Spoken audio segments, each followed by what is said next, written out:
magbibigay ng testimony. Ang sitwasyon nito, kinainggitan. Naging pasyente ito sa Office of Healing and Exorcism. And then, kamuntik na mamatay. Naghihingalo na. Konting ano na lang, bilang na. Kaso, nailigtas. Nailigtas. Alam natin kung paano nangyari yon. Ating i-unmute si Giovanni May. Ate, paki-click yung unmute, unmute para madungog ka.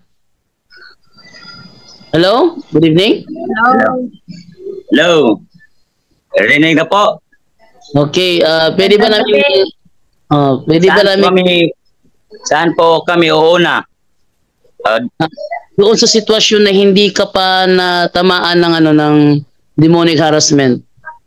Bali tatakbo ako ng barangay captain sa lugar namin. Tapos sabi kasi ng mga pinsan ko, yung kalyado ko kasama ko sa amin na ako yung patatakbuhin dahil sa ginagawa ng barangay captain namin. So ngayon, di muna ako nagdesisyon. Nilapitan ako ng tiyahin ko na sabi niya, yung sa kabilang grupo, sabi niya, wag ka na lang tumakbo dahil tatapusin lang ng termino ng barangay captain namin. Sabi ko, hindi. Walang kalaban yung barangay captain ngayon kung hindi ako tatakbo. Sabi ko naman, sabi naman niya, tatapusin nga lang niya tsaka na. Pag-isipan ko muna. Sabi ko sa sarili ko, tatakbo talaga ako. Nung nagdesisyon na akong tatakbo na maging barangay captain, doon na nag-iba na yung pakiramdam ko. Yung katawan ko, bigla na lang nanghina. Yung hininga ko, konti na lang. Hinihingal ako palagi. Yun pala, nilalaygay ako.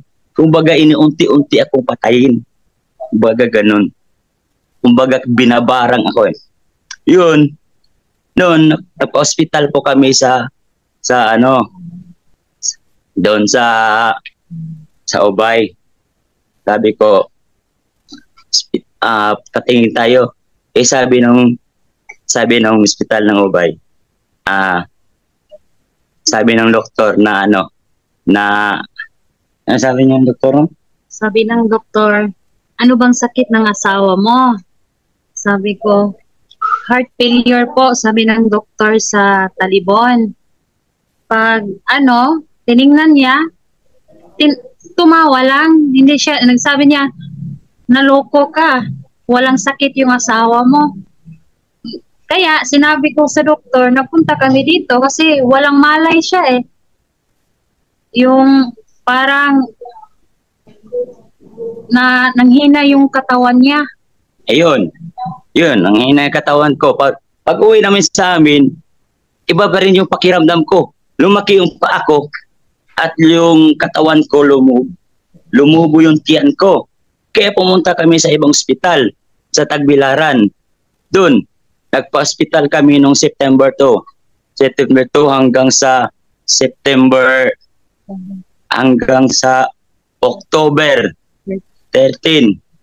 Hanggang noong October 13, nakauwi kami. Sabi ng doktor, leptospirosis daw yung finding. Sabi ng ibang doktor, hindi naman leptospirosis yan. Kasi pag leptospirosis yan, 6 days pa lang, patay ka na. Kaya yun, tataka ko.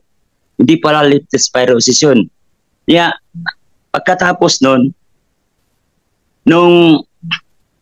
nakauwi na kami nung Sabado. Pagka Lunes, bumalik ulit kami ng ospital. Hospital ulit kami dahil lumaki na naman ulit yung yung paa ko at saka yung tiyan ko, lumubo na naman. Doon, hospital na naman ako ulit. Hanggang sa Ilang buwan kami doon. At saka lumubo ng lumubo, sabi ng nagpa-ano na kami, nagpa x-ray, tapos nagpa-CT scan, nagpa-ultrasound. 4 na beses ako in-ultrasound. 2 beses ako nag-CT scan. 3 beses ako x-ray. 1 beses ako nag-echo. Yun, sabi ng doktor, imbis na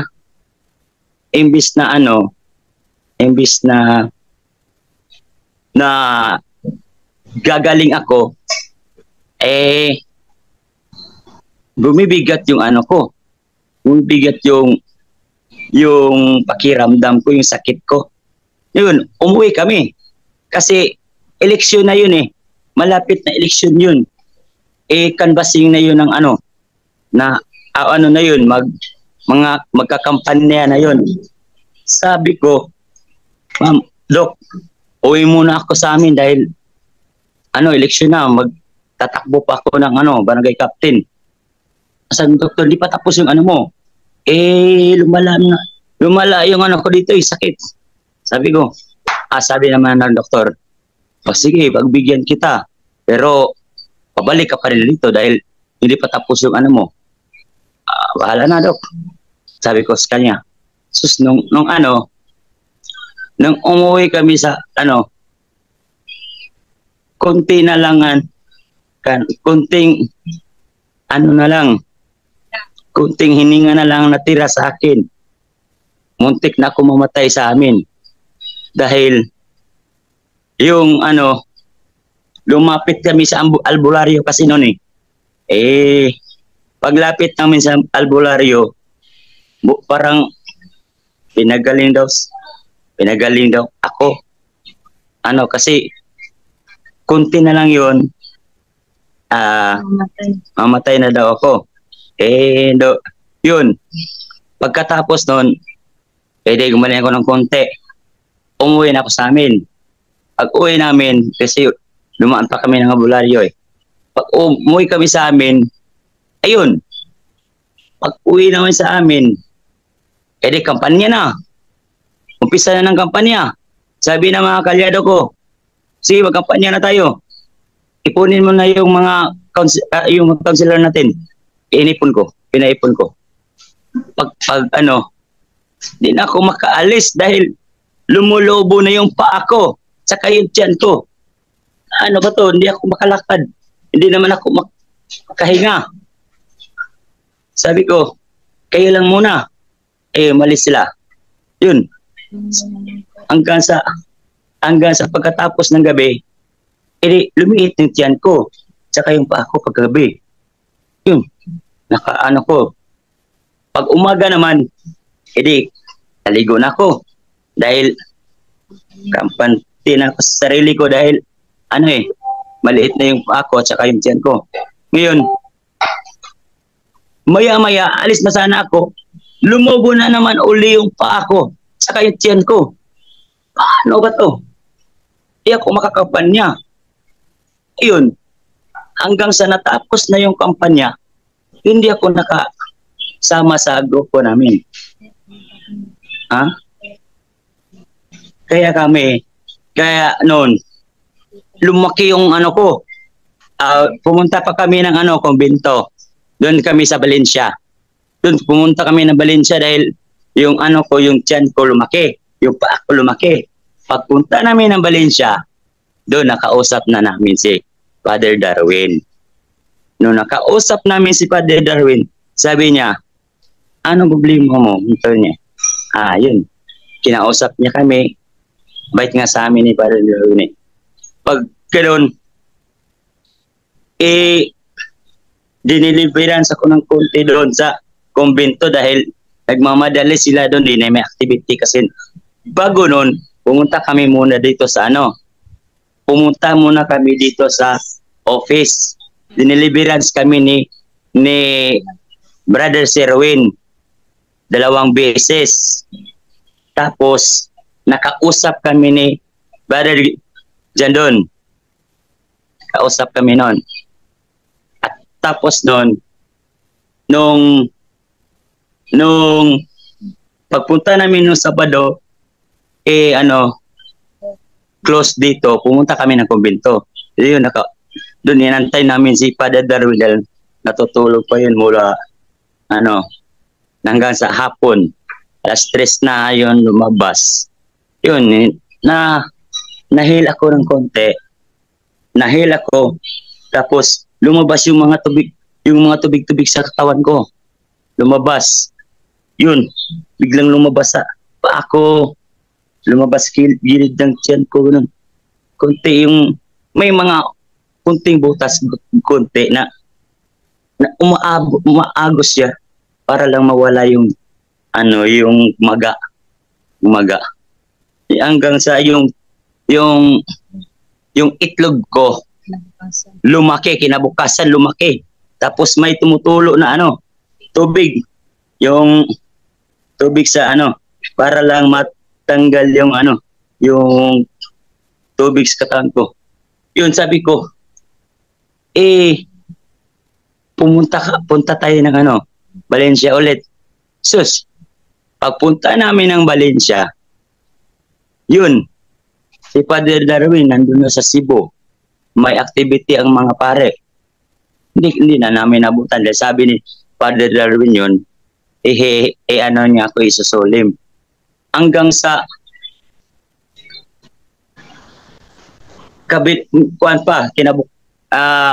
next week pa. Si Father Darwin lang yung sa akin, nag-assist. Yun, next week, pagka next week noon, hindi ko na makaya ang sakit ng itlog ko. Pumunta kami ng ospital ulit. Yun, para tingnan yung hernia ko. Hernia yung pinatingin ko. Sabi ng doktor, hindi hernia yan. Hindi hernia. Sa yan. Sa heart yan. Sabi ng doktor. Yun, hanggang sa tumagal kami doon sa ospital. 1 buwan. Ha? 1 buwan kami sa ospital. Dahil sabi ng doktor, may daw yung bakterya daw yung dugo ko.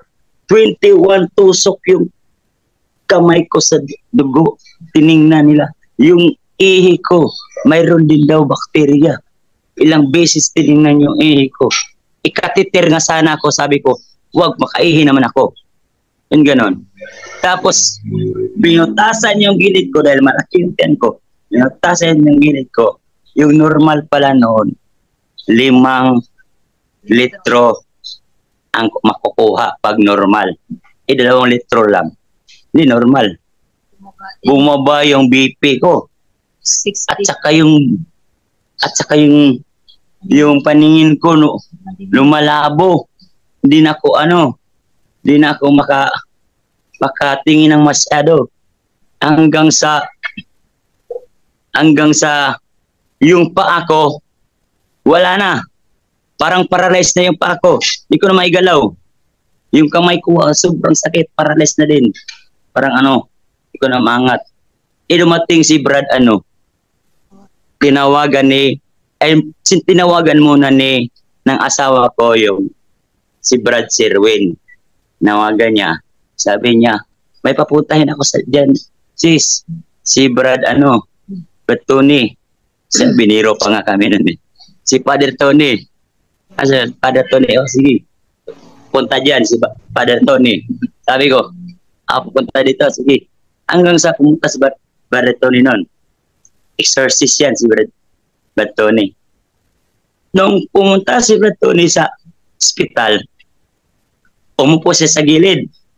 Umupo siya. Maya-maya, nilabas na yung cross niya.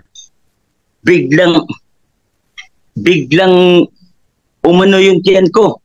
Gumalaw. Sabi ko sa asawa ko, Mami, ano yung nasa dibdib niya? Sabi niya, Brad, ano daw yung nasa dibdib mo? Cross to. Pag gano'n niya, gumanon ako. Hindi ko maano yung ko. ano yan? Parang naano ko, naposis ako ba? Naano ko. Maya-maya, lumapit siya, ginano na, wah! Sabi ko, parang napaso yung gilid ko kasi may sing-sing pala siya ng ganito. Ginano niya sa gilid ko. Asa lumabas na lang siya. Sabi niya, sis, balik na lang ako bukas. Kinabukasan, bumalik siya. Nagdala ng holy water. Binigay niya sa amin, pinainom sa akin. Nanon, pagkagabi nun,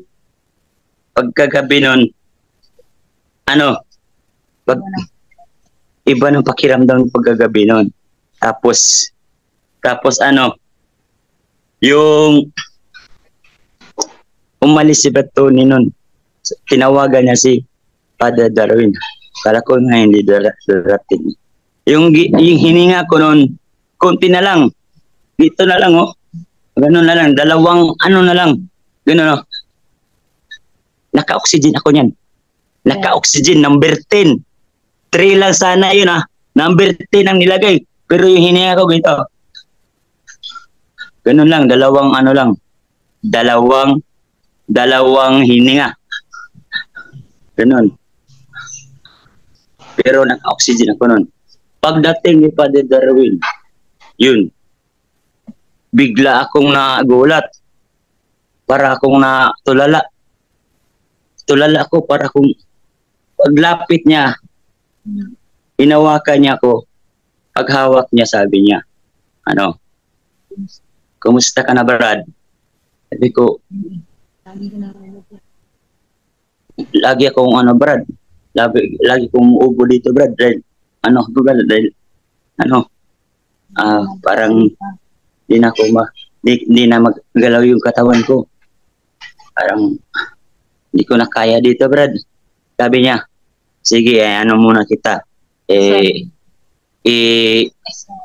Ikasal mo ko muna kayo mag-asawa. Dahil kasi kami kasal ng asawa ko. Dahil bigla ang kasal namin sa hospital. Asawa ko. Kinasal kami. Pagkatapos ng kasalon, niya ako, diniliberas niya ako. Doon, pinalabas niya yung 8 espiritu. 8 espiritu ang nasa katawan ko. Pinalabas niya. Pero, apat lang yung lumabas. Kasi ang tigas ng 4. Tigas kas. At saka, nandun na nakatingin na yung mga doktor, yung mga nurse sa loob na. At saka yung mga pasyente, ba? Maraming doktor doon. Sabi ng isang doktor, nakakatakot dito. Mayroon palang bad spirit dito. Ganun. Malis yung doktor. Sabi ni Father Darwin, Brad, itutuloy na lang natin sa office doon sa opisina doon sa Valencia. Ngayong Huwebes, tayo, magsulim. Kaya yun, sabi ni Father Darwin na punta ka lang doon. Hanggang sa pagkatapos niya akong diniliberans, naigalaw ko yung paa ko. Nakatayo ako. Isang himala, nakatayo ako. Hindi ka makaupo. Hindi ako makaupo nun.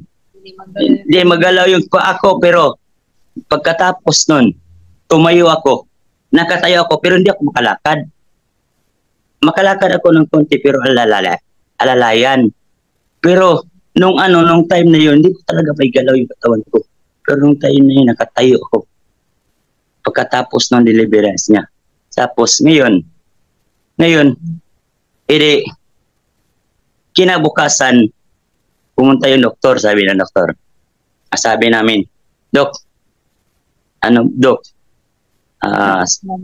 magpaalam muna kami dahil pinapapunta kami ni Father Darwin doon sa Valencia, sa office, sa exorcist.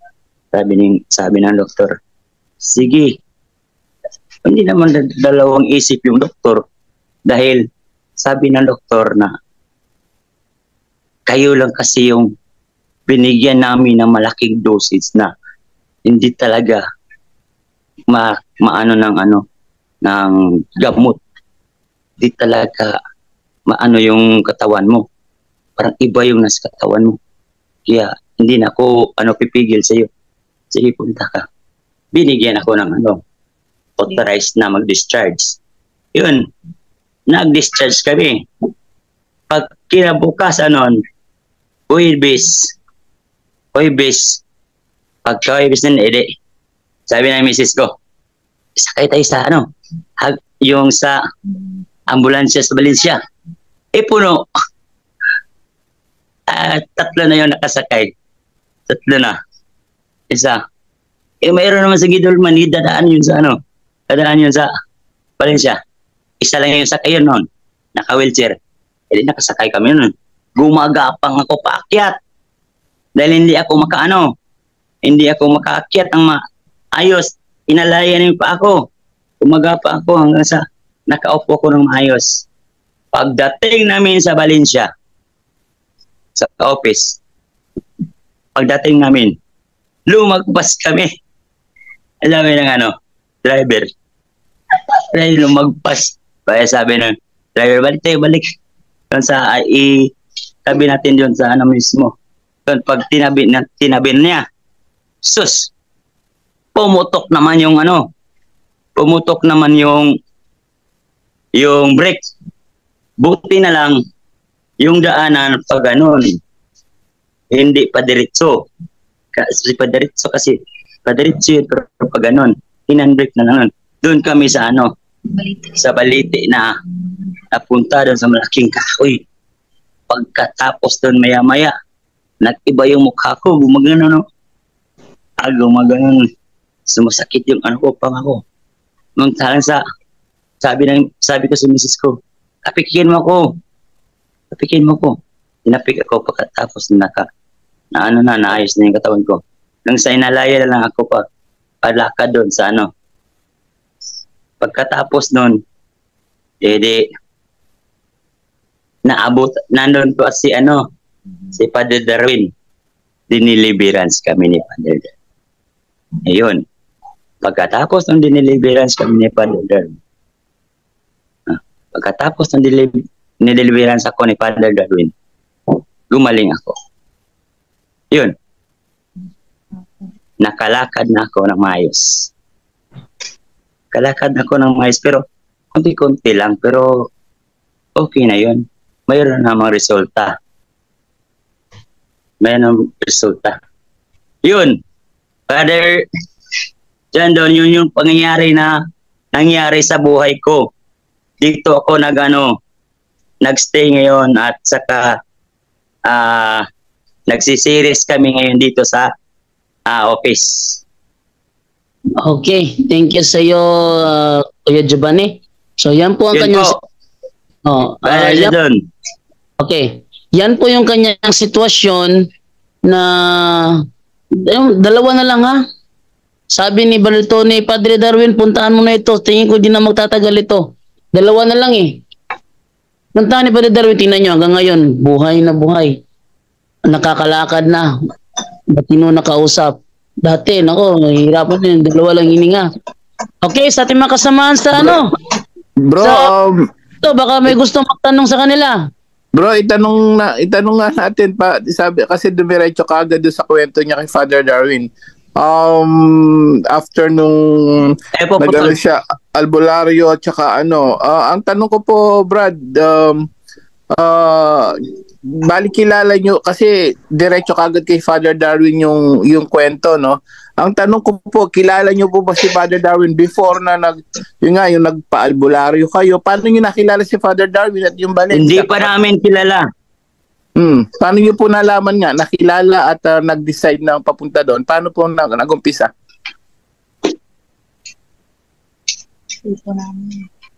Hindi pa namin kilala yon si Father Darwin. Paano nga po? Nung nagpa-albularyo kami. Yes. Paano po nangyari yon hanggang ito yun, ang nangyari nun. Lumapit kami ng maraming albularyo muna nun. Bago kami napunta kay sinortcut ko na lang kasi mahaba yun, istorya eh. Sinortcut ko na lang. 10 albularyo ang dinaanan namin bago kami napunta kay Father Darwin. Nun. Sabi ng tito namin, pumunta kayo sa Valencia. Binigyan kami ng address. Puntahan nyo yung father na yan dahil magaling magpaalis ng ano yan, yung masamang espiritu. Kasi may masamang espiritu sa katawan ko. Hindi ko naman alam na pag pumunta ka pala ng albularyo, mayroon pala espiritu na ibibigay para sa iyo. Yun. Hindi nyo po napanood. Bali, may nagbigay ng may nagbigay lang sa inyo ng information. Okay. Hindi pa po. Hindi namin alam si Father Darwin, hindi namin alam yun. Sa tito namin na laman namin na kasi ibang reliyon kasi kami dati. Tapos nagpaano lang kami ni Father Darwin, binigyan kami ng mga requirements para ma-exorcise kami. Ano po relihiyon nyo dati, kapatid? Hindi nyo mamarapatin. Dating daan ako. Yung asawa ko, Church of Christ. Nung bago kayo nakapunta kay Father Darwin yan? Tama? Opo. Bago kayo pumunta kay Father Darwin, ganun na kayo. Ganun na sitwasyon nyo dati. Dating daan at saka Opo. Ayun. So tapos nagkaroon kayo ng katikisim, tapos kinatikais kayo, at tapos binigyan kayo ng adult baptism, at pagkatapos kinasal kami. Ayun. Thank you, Lord. Ayun, yung pala yung para mas malinaw sa mga tao. So, yung pala, pati conversion pala, kapatid, hindi lang healing of physical, pati pala spiritual nyo, dahil nagbalik loob pala kayo sa simbahan, no po? Opo, na po kami, nagpupisal na po kami kay Father. Nagpupisal kami, tapos sinabmit namin yung mga kasalanan namin dati, yung mga nagawa namin na hindi kaya-aya. Yun. Awa tulong ng Diyos. Ito na. Kakalakad na ako. Kapag salita ng maayos, at wala na akong oxygen, tingnan naka-oxygen pa ba ako? Interesting po yung dating daan ka, Church of Christ ba? O Iglesia ni Cristo? Iba? O ano pa po yung Church of Christ ni Mrs.? Iba yung Church of Christ niya. Di Iglesia ni Cristo yun. Yung yun. Yung Church of Christ, Brother Angel na hindi gumagamit ng instrumento. Ayun. Magkaibang relihiyon po pala kayo. So, napakagandang to sa mga nakikinig, no? So, at the same time, dating daan at Church of Christ, nagbalik Katoliko, pinagaling din sa karamdaman dahil din sa sacramental, no, dahil din sa mga deliverance din ni Father Darwin. So yun lang po, pasalamat po tayo una-una sa Diyos po, no, instrumento lang si Father Darwin at kami dito. Una-una sa Diyos, pasalamat, at sana tuloy-tuloy ang paggaling niyo po. Yun lang po, kapatid. Okay, Brother Wendell Talibong, meron kang gustong itanong? Ang itanong ko sa kanya, yung kandidatura niya, hindi siya nakapangampa niya. Dahil lumalaki yung tiyan niya, binti niya. So, ano ang resulta sa eleksyon? 7 boto lang po yung 7 boto lang po yung lamang ng kalaban. Tapos, sinakyan pa sila ng Iglesia ni Cristo. Tapos, hindi talaga ako nakapag-kampanya, hindi ako nakapamigay, hindi ko yung nakausap yung mga tao. Doon ako sa namin, bahay, nakahiga. Okay. Sige. Yun lang, Bro Jendo. Okay, si Ate Edna, may gusto itanong si Ate Edna, si Brother Tata, Brother John Ray? Kung wala na, move na ako sa next na magti-testimony. Sige, Bro Jendo, next na, welcome back, kapatid, sa tunay na simbahan, at masaya kaming na napakinggan yung testimony mo. Napaka extraordinary yung testimony mo na yun, no? So congrats, and naway yung pagiging Katoliko mo, kapatid, magbunga na sampu ng iyong pamilya. God bless po. Okay, thank you. Brother Giovanni and Ate May, thank you po sa inyong dalawa. In the name of the Father, and of the Son, and of the Holy Spirit. Amen. Heavenly Father, in the name of Jesus Christ, our Lord and Savior, by the power of the Holy Spirit, we pray that the cleansing power of the precious blood of your Son come upon us right now. Purify us and wash us clean with the blood of Jesus, from the top of our heads down to the very soles of our feet. Let His blood penetrate the very marrow of our bones, to cleanse us from any entanglement from whatever spirit we have come in contact with during the course of our intercession. Anoint us with the gifts of the Holy Spirit, and repress our body, soul, and spirit. And by the sign of your holy cross, drive away all evil spirits from us. In the name of the Father, and of the Son, and of the Holy Spirit. Amen. The Lord be with you, and with your spirit. May Almighty God bless you, protect you from all evil, and deliver you from all sickness. In the name of the Father, and of the Son, and of the Holy Spirit. Amen. To make His message known is our responsibility.